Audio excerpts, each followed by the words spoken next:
Hi, welcome to the video. Apologies about background sound. There is currently a storm outside.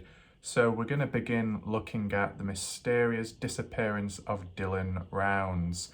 Did a poll recently and the majority wanted to see that coverage. So that's what I'm going to do. It's going to be, small scale at first, just to get an idea of things, to get an understanding of the situation, and then maybe progress from there, like with the Kenny Veach mystery. See if there's any comparisons, any links in between, okay? And maybe try and look at certain areas which might have not been analysed before. Today, we're just going to take a look at like a small article which has been updated in recent time. The last time it was updated, I believe, was the 28th of June, so not too long ago. And it's just some key bullet points, so read them out and get a better understanding of what's currently happening. So here is the website, heavy.com, and the article by Jessica McBride. It's been viewed 10,000 times at least. So here's a picture of Dylan on the right in a tractor, and I think, down below it talks about that. Here we go. So the source of the pictures from Facebook.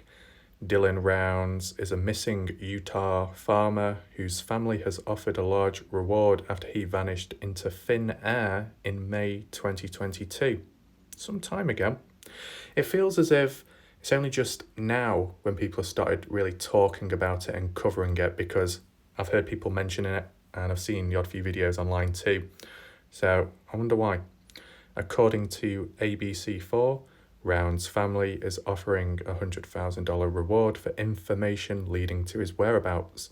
Rounds, 19 years of age, operated a farm near the town of Lucin in western Box Elder County in Utah, according to the television station.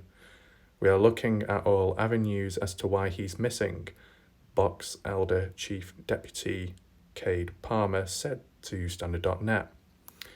Okay, so possibly we can do a map analysis at some point, look at that town of Lucin and see what's around and what's present. So that's one video.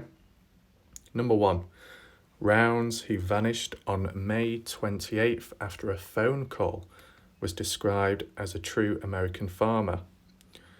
Rounds' mother, Candice Cooley, shared photos of him on her Facebook page. She wrote, "You see, since Dylan was little, he has been a farmer. It was his passion. From the time he could walk, he would try to keep up with his dad and grandpa. Dylan could drive a tractor by himself before most kids could ride a bike. From as early as 10 years old, he was growing pumpkin patches, sweet corn to sale. The Rigby community knew every summer there would be Dylan's sweet corn for sale under the county line overpass. Please, if you have a picture of Dylan working with you, share. Dylan is a true American farmer born in a generation that does not understand. Let's help show him to the world." I guess what that person's referring to about the generation of today, where it's basically selfish, tunnel vision style, like millennial entitled like attitudes. I think that's what they're getting at. According to the Elko County Sheriff's Office, the Box Elder County Sheriff's Office has jurisdictions in the case. Dylan was in fact seen in Montello before his disappearance on the 26th of May. Okay, so Montello, if there's any key locations, that'll be another map analysis.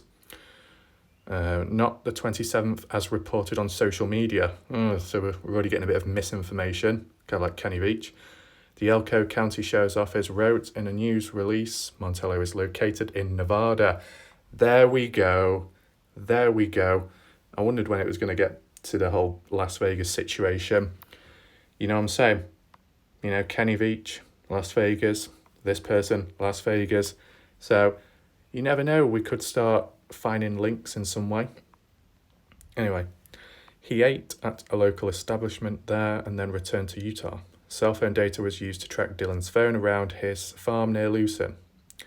Rounds then made a phone call to a family member on the 28th at 6:51 a.m. Mountain Time. According to the release, we can confirm that the phone call was made from the farm based off the cell data.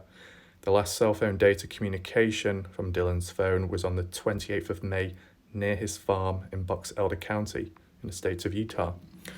So if We're talking like with the Kenny Veach situation, returning to source, not in terms of the spirituality part, but in terms of locations, key locations where someone's very passionate about. For Kenny, it was supposedly the desert.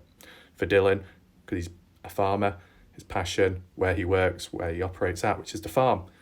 So probably one of the key places to look at and see from there. Okay. According to the release, Dylan disappeared sometime after he made that phone call. Okay. Maybe I've not internalized it properly, but okay, Dylan made the phone call. Did he definitely, or did someone use Dylan's phone to make the call? You know what I'm saying?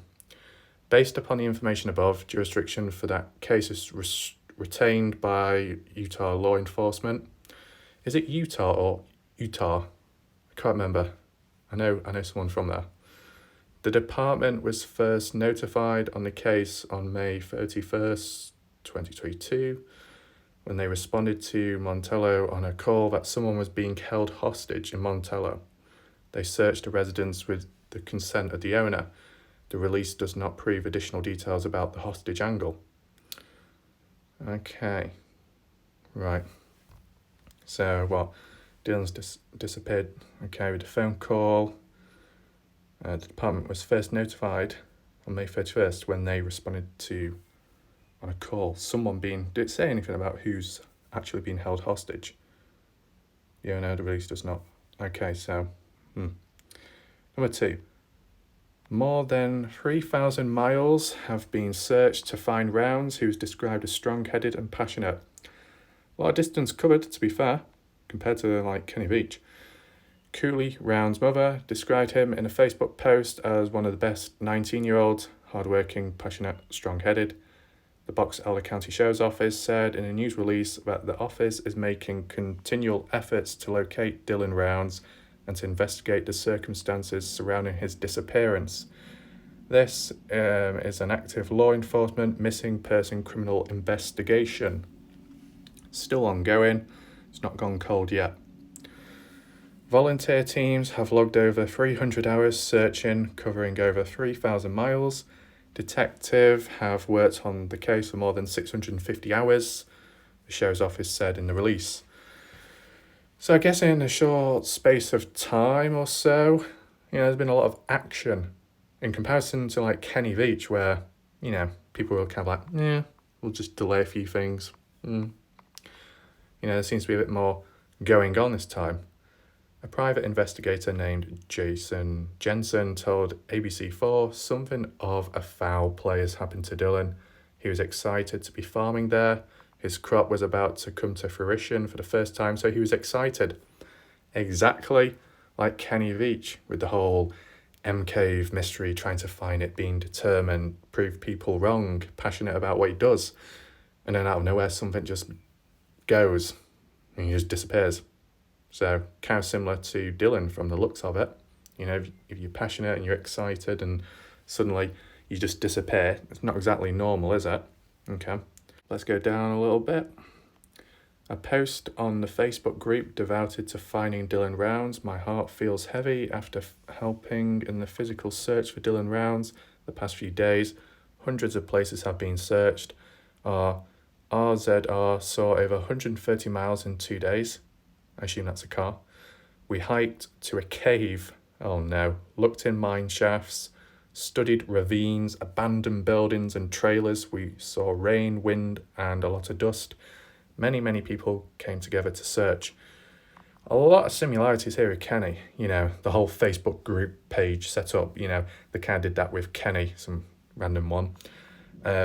The idea of looking at caves, mine shafts, ravines, exactly what hikers have done for Kenny. And even Scott Natal, I think he did a video or two recently looking for Dylan. And I might be wrong, but I'm sure Scott said he's working in Utah at the moment, maybe. So it makes sense to why he's doing the videos. Just happens he's there so he can explore. And he did go into the odd cave or two. So that's quite useful. Okay. Number 3. Rounds' boots were located. So once again, a few clues have emerged, just like with Kenny. A few clues dropping by. Okay. ABC4 reported that his family found his truck on Memorial Day and it had not been moved, but oddly it had been power washed. Wow, once again, another Kenny Veach link. The whole idea of finding the person's truck is just abandoned just like that. Or in this case, it being power washed. I mean, I guess it depends how you interpret it. You know, was it power washed on the outside? Was it cleaned inside? Because if it was it to get rid of evidence, you know? His boots were found a short distance from the farm property and they're now being analysed, the station reported. Kind of weird why you'd leave boots that far out, unless he had another pair of shoes or something. You know, he just switched and then went elsewhere. According to local News 8, the boots were located behind a dirt pile 100 yards from where his grain truck was parked. Okay. So you could interpret different ways. You know, the truck, whether he was kidnapped, Dylan, and he was driven there, or Dylan was in the truck, got out, and then something happened, and then he was dragged, or he was lured behind that dirt pile, something happened, I don't know. You know, a lot seems to be going on. According to ABC4, Round's mother is frustrated. Stuff like this doesn't happen without people knowing. Cooley said to the television station, "They're just not talking. Somebody tell us something. We have no direction right now." I mean, we're talking about a farm and vast land, you know, a bit more rural, not as many CCTV cameras. Doesn't really help, does it? What else? Number 4, there was a strange incident with a bloody man before Rounds disappeared. According to ABC4, there was a strange incident before Rounds disappeared. A bloodied man asked him for a ride days before his disappearance. Well, that sounds dodgy already. You know, you think of the horror films, you think of hitchhikers, all of that. You let someone into your vehicle, your car, whatever, you're locked in with them, kind of. They could do anything. And the fact that the person's bloodied makes you wonder why. Did they cause it to themselves? Are they a danger? 5150? Or have they done something to somebody else? The key thing is, it says days before his disappearance. So, you know, might have to do a timeline at some point, because if you can get the dates arranged correctly, or at least some of the key ones at least, I might even try that myself, then you'll be able to maybe come up with possible answers. You know, it might link from one thing to another, kind of like with Kenny Veach. What else is there? But his mother told the television station that she doesn't think that the man has anything to do with it. According to ABC4, he's a fugitive from Montana who is being held in jail on unrelated charges. Right, what? So he's already been detained? Okay. It says local News 8 provided additional details about this encounter and man. The station quoted Round's mother as saying he told her about a bloodied man who was walking on foot and came up out of the desert. Sounds dodgy. He wanted a ride, but Round's family initially believed that Rounds didn't give him one, the station reported. However, the family figured out the man's identity in Lucin, a town near the farm. The television station gave his name as Chase and said he contacted the family to say Rounds did actually give him a ride. The conversation lessened the family's suspicions, the television station reported. I mean, for someone to reach out and say, yes, he gave me a ride, you know, being honest, supposedly, it's kind of less suspicious, I guess. And then sometimes people are honest and straight to the point. Because sometimes, if you're too honest, in certain situations, people won't believe you. And then in other situations, it might make you less dodgy. You know, it's kind of complex, but it can happen. Anyway, anything else? Number 5, Round's mother insists our son did not walk into the desert and disappear. This title is exactly like those Kenny Veach articles, just walking into the desert, because that's what Kenny Veach supposedly did. According to local News 8, Dylan Rounds always had dreams of owning a farm. He purchased land in Box Elder County, Utah, and set out to do so. He was living on the farm when he vanished. It is with an extremely heavy heart we are posting this update. update on Facebook page. We are still yet to locate Dylan or any sign of him. We have had an amazing amount of support in our search efforts both on ground and in air, yet to no success. Our son did not walk into the desert and disappear. His farm and everything he's worked for is out there and someone knows something. I'm pleading for someone to come forward with information regarding what has happened to Dylan. So in terms of the help from people around and even like how the family have reacted, or at least how the mother has, seems to be a bit more proactive.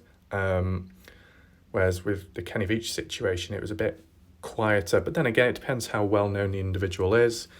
And I think age plays a big factor. You know, if a 50, 60-year-old just disappears, it's like, But if it's a younger person, I guess there might be a bit more favoritism. People, it's just to do with the age, like age of innocence and just starting out. So people are more encouraged to help that person in some way, I guess. Anyway, anything else? She wrote on Facebook, we also would like you to pay attention to his patterns. I've been explaining throughout these pictures, boots, hats, always equipment, farming or trucking ones, sweatshirts. Always working, very few of him every doing something people consider fun. Work was his idea of fun. Every summer he would insist he planted my flowers because of course I did not do it right. Okay, so that's it of the article. I mean, as I said, there's a few links for Kenny.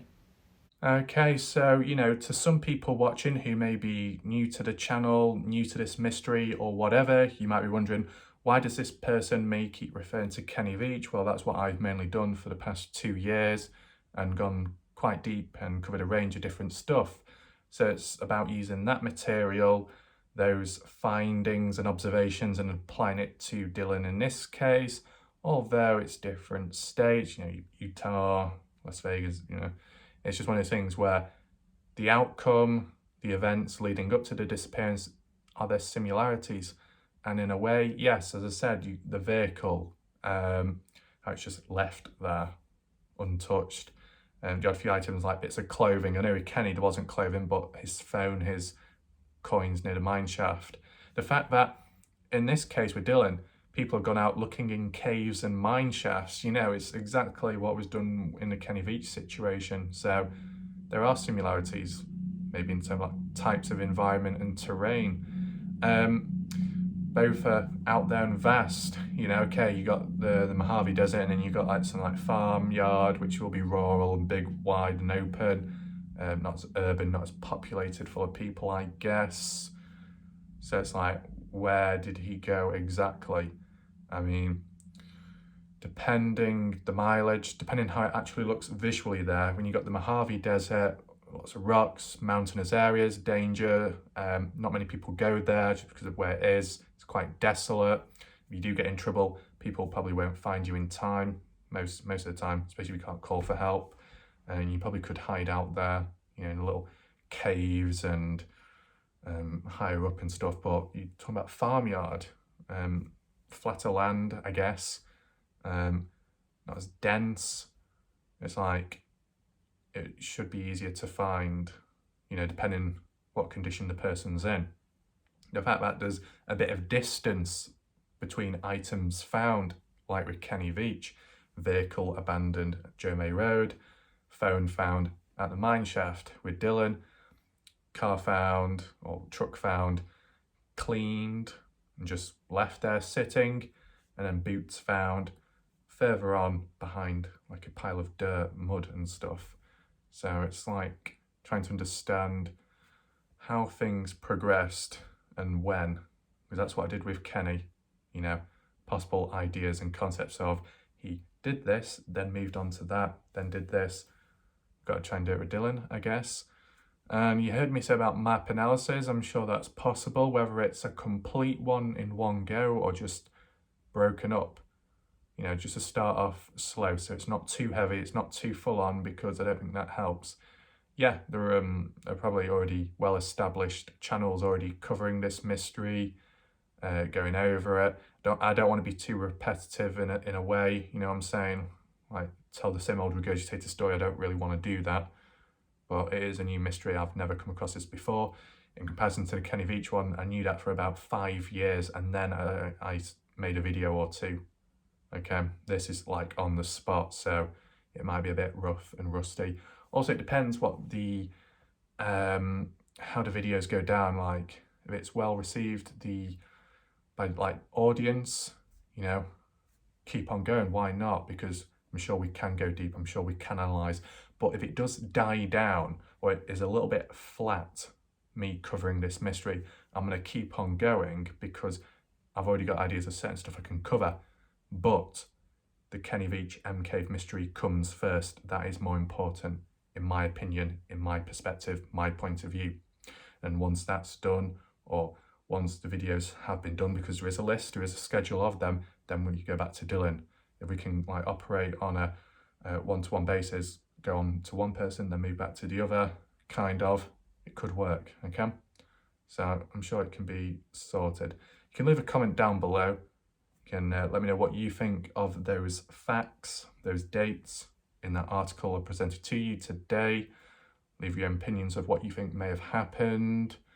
And yeah, the only other little bullet point I saw just recently was a 59-year-old was arrested. Now, I don't know, I didn't click on it, I didn't look at it earlier. I don't know if they mean the 59-year-old was arrested, the one that was mentioned in that article, like the hitchhiker guy. I'm not sure. But regardless, there's suspicion, it's not just a normal disappearance. It wasn't planned. From the looks of it, Dylan seems stable. No one's gone on about the whole mental health bandwagon, how they would normally do. So if the person is happy or somewhat happy, they're just set up, they're doing whatever they're doing, and then they just randomly disappear, then yeah, I guess it can slant more towards maybe kidnapping or even maybe a murder case. I guess we'll just see how things develop, and yeah. That's it for now. Thanks for watching. I'll see you in the next video, and goodbye.